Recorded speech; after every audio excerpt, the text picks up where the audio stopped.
மாயன் பக்தி நேர்கள் அனைவருக்கும் எனது இனிய வணக்கம். நான் உங்கள் வாழ்க நலமுடன் ஜோதிடர் டிஜே சுந்தரபாண்டி. நேர்களே, எப்படி இருக்கீங்க? நல்லா இருக்கீங்களா? ரொம்ப சூப்பராக இருப்பீங்க அப்படிங்கிறது நம்பிக்கையுடன் இந்த 2026ஆம் ஆண்டு மே மாத பலன்களுக்குள்ளே நம்ம போகிறோம்.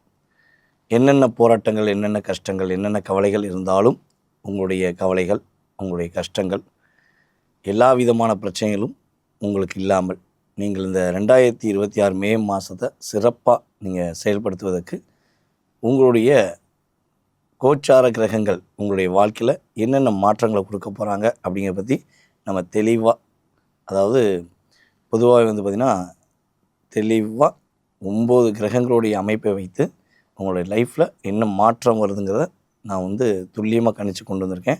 ஸோ வீடியோ முழுமையாக பாருங்கள். உங்களுக்கு ரொம்ப பயனுள்ள விஷயம். நீங்கள் என்ன விஷயம் செய்யலாம், என்னென்ன விஷயங்களை கவனமாக இருக்கணும் அப்படிங்கிற பற்றி நம்ம சொல்ல போகிறோம். வாங்க வீடியோக்குள்ளே போகலாம். மீன ராசி அன்பர்களுக்கு பல பிரச்சனைகள், பல போராட்டங்களை மீண்டு பலவடியும் மாட்டிக்கிட்டு முடிச்சுக்கிட்டு இருக்கக்கூடிய மீனராசி அன்பர்களுக்கு இந்த மே மாதம் உங்களை நீங்கள் மீட்டெடுக்கக்கூடிய முதல் மாதமாக இருக்க போகுது. உங்களை மீட்டெடுக்கிறதுனா எப்படி? நீங்களே போய் வாண்டடாக போய் பிரச்சனை மாட்டிக்கிட்டீங்க. உங்கள் கூடவே இருக்கவங்க உங்களை கிணத்துக்குள்ளே தள்ளி விட்ட மாதிரி தள்ளி விட்டாங்க. நீங்கள் ஐடியா எல்லாம் பண்ணி வச்சிங்க. அதை வேலையை முடித்து அவங்க பெர்மிஷன், அவங்க ப்ரொமோஷனை வாங்கிட்டாங்க. இப்படி நிறையா அழுத்தம் இருக்குல்ல, அதிலேருந்து மீண்டு வர போகிறீங்க. உங்களுடைய நீண்ட நாள் எதிர்பார்ப்புகள், நீண்ட நாள் ஆசைகள் ஒரு நிறைவேறக்கூடிய மாதம் இந்த மாதம். சில மீனராசி என்பவர்களுக்கு பார்த்திங்கன்னா இந்த மாதத்தில் தான் இடமாற்றங்கள் அதிகமாக ஏற்படும். ஸோ சென்னையில் இருக்கவங்க கோயம்புத்தூர் போகிறது, கோயம்புத்தூரில் இருக்கவங்க பெங்களூர் போகிறதுங்கிற மாதிரி ஏதாவது ஒரு இடமாற்றம் கண்டிப்பாக மீனராசி என்பவர்களுக்கு கிடைப்பதற்கான வாய்ப்பு இருக்குது. வேலையில் இடமாற்றம் உறுதியாக உண்டு. திடீர்னு ப்ரொமோஷன் கொடுத்து வெளியூருக்கு அனுப்பிடுவாங்க. ஓகேவா? ப்ரொமோஷன் ஆகக்கூடிய பாக்கியம் இல்லை, ப்ரமோஷன் ஆகக்கூடிய பாக்கியம் தான் இருக்குது. கவலைப்பட வேண்டாம். ஓகேவா? அதுக்கடுத்து பார்த்திங்கன்னா உங்களுடைய யோசனைகள் நிறையா இருக்குது. இப்படி பண்ணலாம், அப்படி பண்ணலாம், அதை செஞ்சிடலாம், இதை செஞ்சிடலான்னு பலவிதமான யோசனை இருக்குது. ஆனால் யோசித்து முடித்ததை எப்படித்தான் பக்கத்தில் இருக்கவங்க காப்பி அடித்து பேஸ்ட் பண்ணாங்கன்னு தெரில, அதை ஆட்டோமேட்டிக்காக மற்றவங்க செஞ்சு முடிச்சிடறாங்க. ஸோ இதிலேருந்து மாறி நீங்கள் என்ன யோசிக்கிங்க, எதை செய்ய நினைக்கிறீங்களோ அதை நீங்கள் செய்து முடிக்க போகிறீங்க. சிறப்பாக செய்து முடிக்க போகிறீங்க. அதை நீங்கள் செய்து முடிக்கணும்னா நீங்கள் என்ன பண்ணணும்னா, இந்த எல்லாட்டையும் மனசில் உள்ளதை ஃபுல்லாக ஓப்பனாக பேசியிருக்கீங்கள, யோசிக்காமல் சொல்கிறீங்கள, அதை நிப்பாட்டுங்க. அதை நிப்பாட்டினாலே உங்களுடைய சிந்தனைகள் உறுதியாக வெற்றி அடையும். அப்புறம் யாருக்கு பிரச்சனைனாலும் சரி, வேகமாக கழுத்தில் இருக்க செயினை கழட்டி கொடுத்துறது, கையில் இருக்க மோதிரத்தை கழட்டி கொடுத்துறது, பையில் இருந்த பணத்தை எடுத்து கொடுத்துறது, இதெல்லாம் கொஞ்சம் நிப்பாட்டுங்க. இதெல்லாம் நீங்கள் கண்டிப்பாக நிப்பாட்டி தான் ஆகும். எங்கெங்கே இருக்குது எல்லாத்தையும் கொடுத்துட்டோம் அப்படின்னு சொல்லுவீங்கள்ல, உண்மையாக சொல்கிற மீனராசியாக நிறைய பேர் இருக்காங்க. பிங்கிலிக்கு பிங்காளி அப்படிங்கிற மாதிரி சொல்ல வேண்டிய சூழ்நிலை ஏற்படுது. இது எதனால ஏற்பட்டுச்சு? நம்ம சொன்ன மாதிரி கொடுத்தனால தானே ஏற்பட்டுச்சு. வீட்டிலேருந்து இப்போ வேகமாக பிரச்சனை, யாருக்கா பிரச்சனை, வீட்டிலேருந்து பீரோலேருந்து எடுத்து கொடுத்துறது, ஜிபே அக்கௌண்ட்லேருந்து படக்குன்னு ஒரு அன்னதான ப்ரூஃப் மாதிரி ஜிபே பண்ணிடுறது, இதெல்லாம் நீங்கள் தானே பண்ணீங்க. அதனால தான் சில மீனராசிக்காரங்களுக்கு பொருளாதாரம் வருவது ரொம்ப கஷ்டமாக இருக்குது. புரியுதா உங்களுக்கு? தானம் பண்ணுவது வேறு, உதவி செய்வது வேறு, கடனாக கொடுப்பது என்பது வேறு. 3க்கு வித்தியாசம் இருக்குது இல்லையா? அப்போ நீங்கள் மற்றவங்களுக்கு பிரச்சனைனோடனே சரி அவங்க திரும்ப கொடுப்பாங்கன்னு நினச்சி கொடுக்குறீங்க பார்த்தீங்களா, அந்த பணம்லாம் திரும்ப வந்துருச்சுன்னு சொல்லி மீனராசிக்காக சொன்னீங்கன்னா அது மிகப்பெரிய அதிசயம்.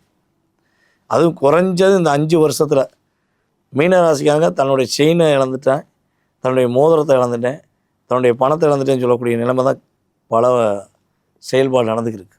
பல மீனராசிக்காரங்களுக்கு அதான் நடக்குது.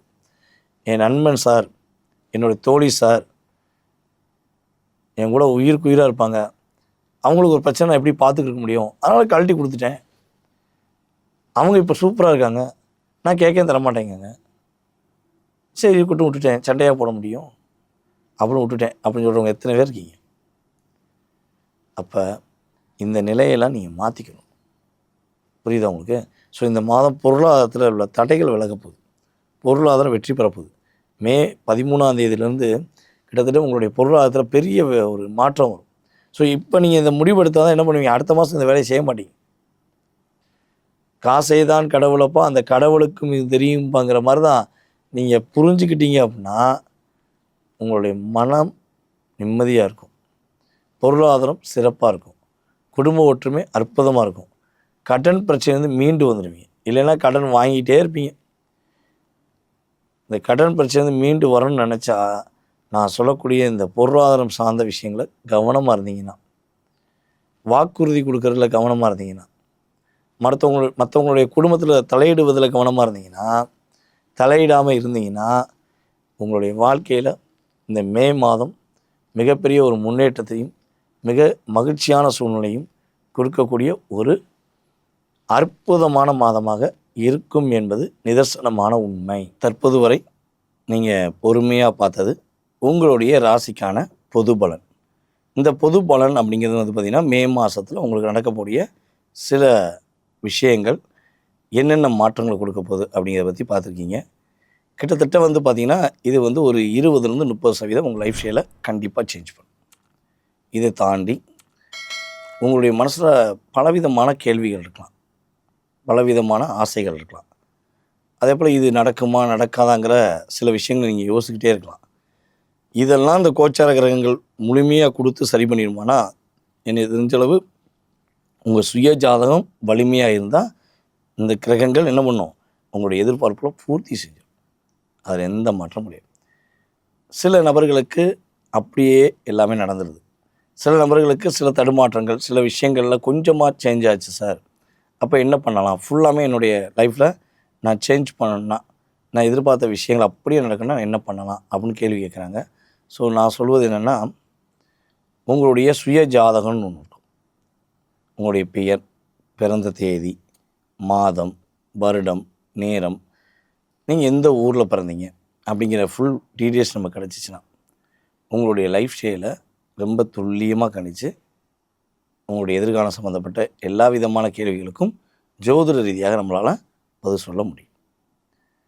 சில நபர்கள் என்ன கேட்காங்கன்னா, சார் இப்போ வந்து எனக்கு ஜாதகமே இல்லையே, என்னோடய பேர் மட்டும்தான் இருக்குது, எனக்கு வயது இன்னும் வயது ஒரு 30 இல்லை 40 மேபி ஏதோ ஒரு வயசு சொல்கிறாங்க, அப்போ எனக்கு கரெக்டான ஒரு வருடம் கூட தெரியல, நான் எப்படி என்னுடைய லைஃப் ஸ்டைலை தெரிஞ்சுக்கிற முடியும் அப்படின்னு கேட்குறாங்க. அப்படிப்பட்ட நேயர்களுக்குமே உறுதியாக நம்ம என்ன பண்ணுறோன்னா, பிரசனம் என்ற ஒரு எளிமையான ஒரு மெத்தட் மூலமாக உங்களுடைய எதிர்காலத்தையும் நம்ம கணிச்சு சொல்லியிருக்கோம். ஸோ ஜாதகம் இருக்கிறவங்களும் சரி, ஜாதகம் இல்லாதவர்களுக்கும் உறுதியாக எதிர்காலம் நம்ம உறுதியாக கணிக்க முடியுங்கிறது நிதர்சனமான உண்மை. ஸோ யார் யாருக்கெல்லாம் முழு விவரங்கள் தெரிஞ்சுக்கணும்னு ஆசைப்பட்றீங்களோ கீழே உள்ள வாட்ஸ்அப் நம்பருக்கு உங்கள் டீட்டெயில்ஸ் அனுப்பிவிடுங்க. கட்டாயமாக அப்பாயின்மெண்ட் டைம் ஃபிக்ஸ் பண்ணி உங்களுடைய வாழ்க்கைக்குரிய அத்தனை விதமான கேள்விகளுக்கும் பதிலளிக்க நான் ரெடியாக இருக்கேன். ஓகேவா? ஸோ அதே போல் அன்பான நேயர்கள், வீடியோ பார்க்குற நம்மளுடைய நேயர்கள் என்ன பண்ணுங்கன்னா, கீழே நல்ல விதமான கமெண்ட்ஸ், அதாவது நம்ம சொன்ன விஷயங்கள்லாம் உங்களுக்கு எப்படி இருந்துச்சுங்கிறத உங்களுடைய மேலான கருத்துக்களை கட்டாயமாக சொல்லுமாறு அன்புடன் கேட்டுக்கொண்டு உங்களிடமிருந்து தற்போது விடைபெறுவது நான் உங்கள் வாழ்க நலமுடன் ஜோதிடர் டிஜே சுந்தரபாண்டி. நன்றி, வணக்கம்.